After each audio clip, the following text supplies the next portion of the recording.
அய்யலூர் ஆட்டுச் சந்தையில் ரம்ஜான் பண்டிகையை முன்னிட்டு 2 கோடிக்கு ஆடுகள் விற்பனை, வியாபாரிகள் மகிழ்ச்சி.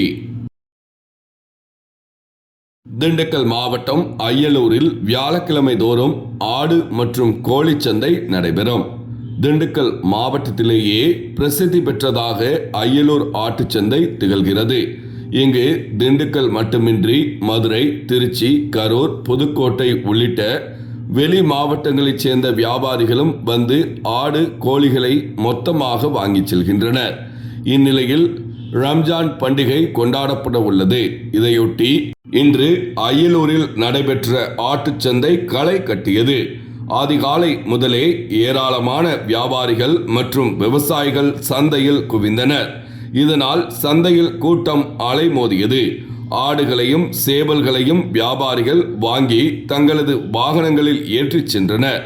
வெள்ளாடுகளை காட்டிலும் செம்மறி ஆடுகள் அதிக அளவில் விற்பனையானது.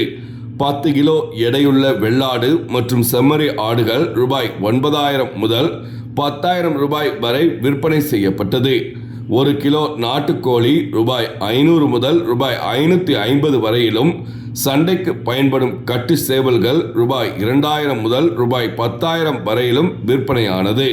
இது குறித்து வியாபாரிகள் கூறும்போது, அய்யலூர் ஆட்டுச்சந்தையில் ஆடு, கோழி விற்பனை மும்முரமாக நடைபெற்றது. சுமார் 2 கோடிக்கு மேல் விற்பனை நடந்துள்ளது என்றனர். வியாழக்கிழமை காலை 9 மணி அளவில் கிடைக்கப்பெற்ற தகவல்.